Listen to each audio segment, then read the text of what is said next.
नमस्ते फ्रेंड्स। आज हम करेंगे अनुलोम विलोम का पार्ट 3। इसको ये भी सिमिलर ही है पार्ट 1 एंड पार्ट 2 की तरह, बट इसमें थोड़ा टाइमिंग का हेरफेर है। आपको उसमें थोड़ी कम टाइमिंग के लिए बताई थी मैं, अब इसमें आपको टाइमिंग ज़्यादा करना पड़ेगा। थोड़ा सा आपको प्रैक्टिस करना है कि आपको मतलब 10 से 15 मिनट का टाइम इसमें करना होगा, और वो भी ध्यान रखते हुए काउंटिंग के साथ। तो चलिए स्टार्ट करते हैं। मतलब प्रोसेस वही रहेगा। आपको अपने दाहिने हाथ के अंगूठे से दाहिने नाक के इसको नोस्ट्रिल को ऐसे बंद करना है और इस वाले नाक से सांस लेनी है। उसके बाद सांस लेने के बाद दोनों नाक को ऐसे बंद करके अंतर कुंभक करना है। अंतर कुंभक मतलब सांस को रोक के रखना। सांस को लेना मतलब पूरक कहते हैं, और सांस को रोकना उसको अंतर कुंभक कहते हैं, और सांस को छोड़ना वो रेचक कहलाता है। ठीक है, तो हम चलिए स्टार्ट करते हैं। आपको ऐसे सुखासन में बैठ जाना है। अपने एक हाथ को बाएं हाथ को ऐसे घुटने पर रखना है। आप मुद्रा बनाकर भी रख सकते हैं, बिना मुद्रा के भी रख सकते हैं। ठीक है, और उसके बाद आपको दाहिने हाथ से बिल्कुल ऐसे अपने दाहिने नाक को ऐसे बंद करना है और बाएं नाक से सांस लेनी है।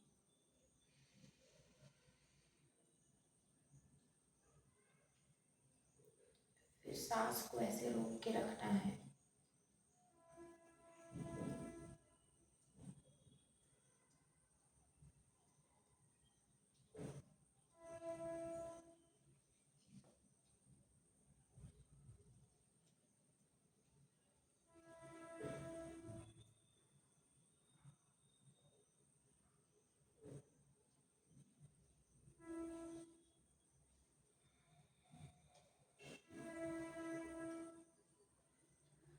बहुत ही धीरे से आपको दाएं तरफ से रेचक क्रिया करनी है, मतलब सांस को छोड़ देना है।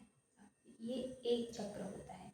ऐसे ही आपको 10 से 15 चक्र करने होंगे, ज़्यादा से ज़्यादा 20 से 25 चक्र करने होंगे यदि आप कंफर्टेबल हैं करने में तो।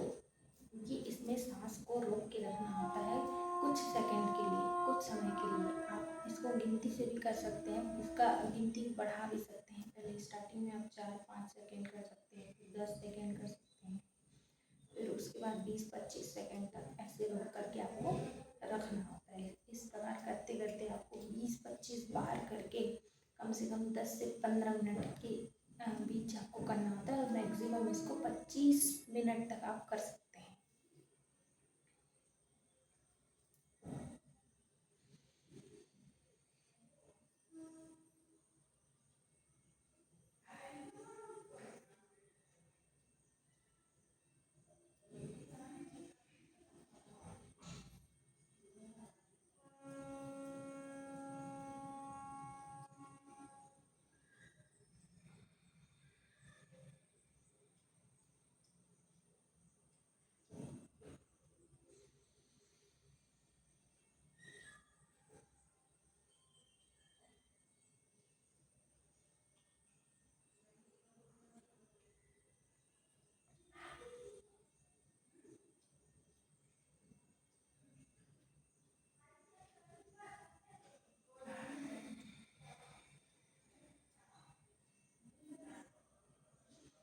जब आप अंतर कुंभक करके सांस को अंदर रोकते हैं तो उस क्षण आपको मतलब 10 सेकंड के लिए ओम मंत्र का मन ही मन उच्चारण करना है। इससे और बेनिफिट बढ़ जाता है उसको।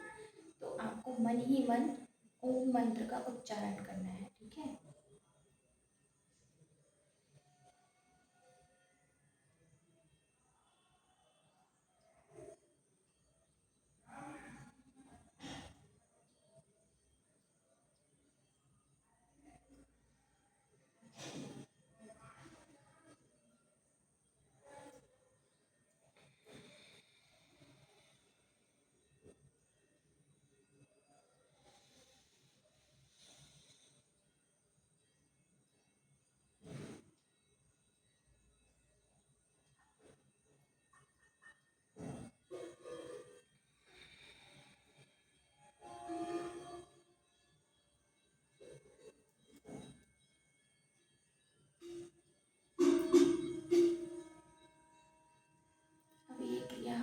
साइड से करते हैं।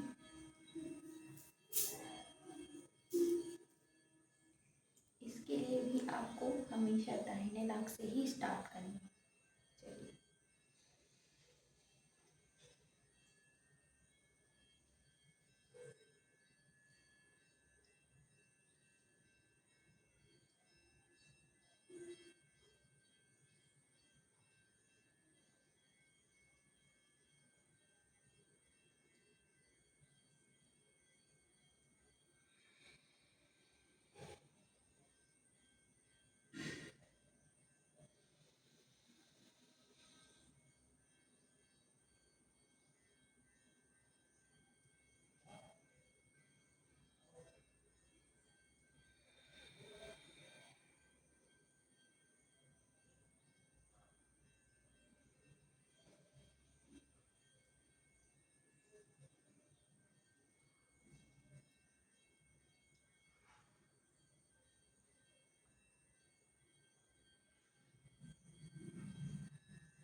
प्राणायाम करने के बहुत सारे लाभ हैं दोस्तों। तो आप प्राणायाम को अपने जीवन का हिस्सा बनाइए। और ये जो 3 अभ्यास मैंने बताए हैं आपको, अनुलोम विलोम के, और इसको ही नाड़ी शोधन प्राणायाम भी कहते हैं।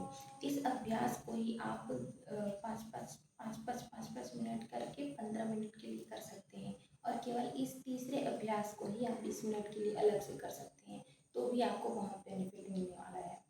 तो दोस्तों, ये प्राणायाम का अभ्यास करने से आपकी सांसों की गति को नियंत्रण करने में आपकी हेल्प करता है, जिससे आप अपनी उम्र भी बढ़ा सकते हैं। यदि आप इसका नियंत्रण मतलब प्राणायाम का अभ्यास रेगुलर तौर पे करते हैं, तो आपके सांस लेने की जो क्षमता है वो तेज़ी से बढ़ती है। मतलब आप सांस ज़्यादा लेते हैं और रोक के रखते हैं और बहुत कम छोड़ते हैं। ये अभ्यास करने से आपका जीवन दीर्घायु होता है। क्योंकि जैसे ही आपने देखा है, मतलब वो जो कछुआ होता है वो 200 से 300 साल जीता है। 200-250 साल से 350 साल तक भी जी सकता है कछुआ। क्यों? क्योंकि उसकी सांस लेने की जो गति है वो 1 सेकंड में 2 से 3 बार ही है मात्र। इसीलिए वो जीता है 300 से 350 साल तक की उसकी ज़िंदगी होती है। और मनुष्य की जो 1 मिनट में सांस लेने की जो गति होती है वो ऐसे पहचान सकते हैं आप। 1 मिनट में आप कितना सांस लेते हैं, तो 15 से 16 बार सांस लेते हैं आप। नॉर्मल जो हमारी सांस लेने की गति होती है ना, वो नॉर्मल 15 से 16 बार की होती है, जो कि 1 मिनट में होती है मनुष्य की। और मनुष्य का जीवन कितने का होता है? लगभग 80 से 100 साल के बीच मान सकते हैं, लगभग। क्योंकि अगर हम अपनी सांसों को इसी तरह से प्राणायाम के ज़रिए वो कर नियंत्रण करना सीख ले, ज़्यादा से ज़्यादा ऑक्सीजन को ग्रहण करें और कम से कम छोड़ने की जो ये अभ्यास है इसे कर ले, तो हमारा जीवन भी दोस्तों 100 साल से ऊपर का हो सकता है। और ये तभी पॉसिबल है जब हम इस